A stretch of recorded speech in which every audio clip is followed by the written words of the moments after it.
Page 3 of 6.5, talking about dividing polynomials. And here's a reminder on page 377 of the zero exponent rule. Anything raised to the 0 equals 1. Let's look at some problems that we're going to be looking at now as you move through this section. The instructions say to divide the polynomial by the monomial. Check each answer by showing that the product of the divisor and the quotient is the dividend. I neglected to really talk through this in the previous pages, what the check means. So let's highlight that just a little bit here. When it says check each answer by showing that the product of the divisor and the quotient is the dividend. What that is saying in street terms, so to speak, is to check your division by going back and multiplying. So you would take your answer, multiply it by the divisor here on the bottom, and you should come up with your answer here. Divisor, take the answer is the quotient, so this would be the divisor is the denominator, the divisor is the denominator, and the quotient is your answer that you get on these problems. Multiply those together and you should get the dividend, which is the numerator. Ooh, having trouble with those words today. Sorry. Denominator, numerator. Okay. All right, so let's look at these two examples. Notice the instructions say to write the answer as a polynomial in descending powers of x, just starting to train us to kind of all look alike. That way if I'm doing a problem, someone else could be halfway around the world, say Australia, doing the same problem. Our answers then have a way to match automatically without us having to check in with each other. If we follow this kind of understood, agreed upon order of descending powers of x. You put the bigger ones first and then work your way down to x to the 0 or just a constant. So let's look at number 68, number 76. Now what's different about these is the fact that we are adding and subtracting. We've got terms on the top. There's more than one term in the numerator. So what we want to do is we're going to split this into terms and then divide, reduce, apply the exponent rules like we always have. So we're going to use our knowledge of fractions here again, because what works for numbers works for algebra. And in the one sense, we learned how to take two fractions, like say we learned how to do 5/4 minus 3/4. We learned that with a matching denominator, you could combine the tops and make that 5 minus 3 over a single denominator. We're going to use that now and go backwards with the algebra. Here we have two numerators being combined over a single denominator. We're going to go ahead and split that back into its two separate original fractions. So what would that look like? Something like 12y to the 4th over negative 4y minus, notice there's the minus here, 42y to the 2nd over negative 4y. We have the matching denominator, and now we've split the numerator. So it's like we've gone one step backwards.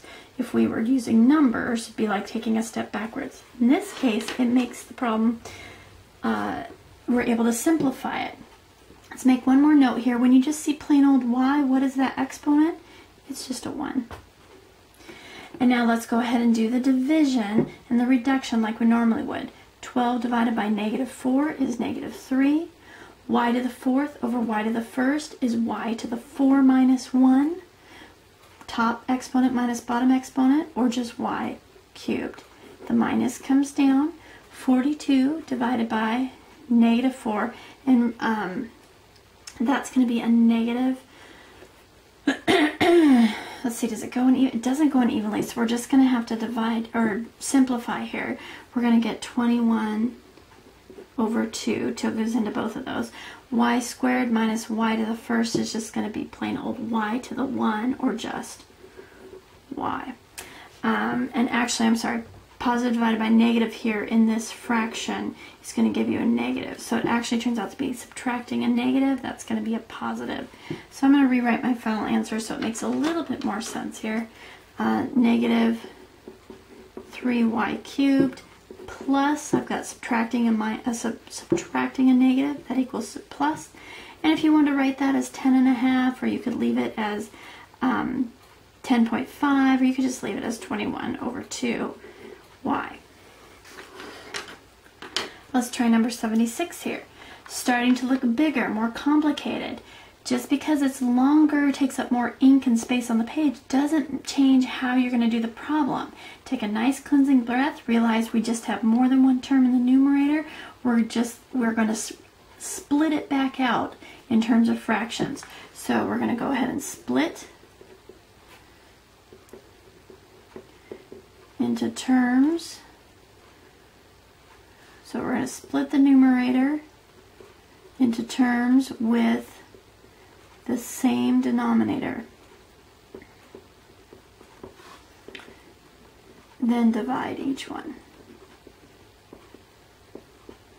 So in this case it would be 18 a cubed b squared over 9ab.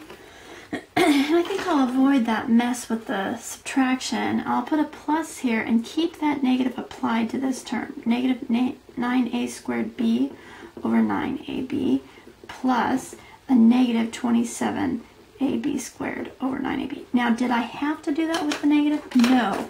But my brain, in all the excitement here of trying to present the video and change colors and everything my little brain was doing, I almost dropped that negative here. I saw the minus, I did positive divided by negative, and initially I wrote a positive here. That would have ended up in a wrong answer had I not caught it. So what I'm doing now is I'm kind of ensuring for myself that I don't lose that these become just pluses in between, and I deal with the negatives in the division here. So hopefully I won't drop those anymore. So let's do the division here. 18 divided by 9 is 2. A cubed over plain old a, which is a to the first. Top minus bottom, 3 minus 1, a squared. B squared over b, 2 minus 1 is 1, so that's just plain b. Again, you can imagine 3 a's. One of them cancels, leaving 2. 2 b's on the top, 1 on the bottom. One of them cancels, leaving just plain 1. And then I've got a plus here, but let's look what's happening. I've got plus negative 9 divided by 9 is a negative 1.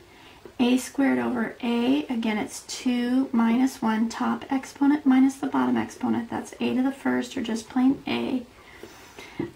B over b, that's b to the first over b to the first, they just cancel, just equals 1, those b's just go away. Or you could think of it as 1 minus 1, top exponent minus bottom exponent, and then you have b to the 0, and again that just equals 1. Plus, negative 27 divided by positive 9 is a negative 3. A's now cancel. A to the first over a to the first is just 1, or 1 minus 1 is a to the 0. That's also 1. B squared over b to the first is just plain b to the first, or plain b. So let's finish out that answer here, simplify a little bit. It's just 2a squared b minus a, minus 1 here. A, we're just trying to not have to do so much ink. We're trying to simplify this, make it look a little neater. Plus a negative is just a minus 3b. So 2a squared b minus a minus 3b. Notice that I have the descending order here. I've got a squared, a to the first, and then essentially this is a to the 0. And a is picked because it has the highest order here, so that's how we count it down. Okay. And I'm wondering if...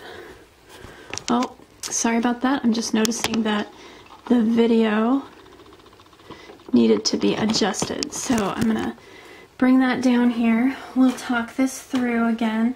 On the number 68 became negative 3y cubed minus a negative 21 over 2y.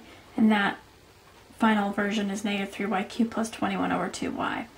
And again here, as we were writing this out, on the right side, number 76, 2a squared b to the first plus a negative 1a to the first plus a negative 3b to the first, 2a squared b minus a minus 3b. And in descending order, I've got a squared minus a to the first, and this last term, minus 3b, doesn't have an a. Technically, it has an a to the 0, which equals 1.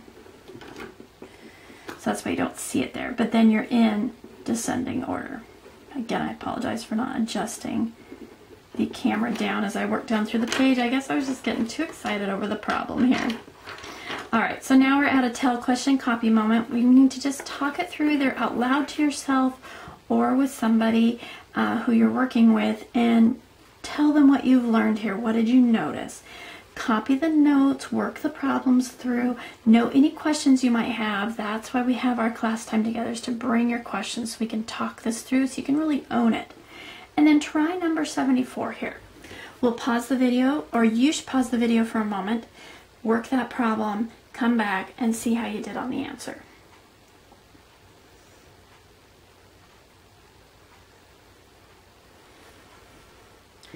Okay, and once you tried that problem, you should get negative 5x cubed plus 10x squared minus 3/5 x plus 8.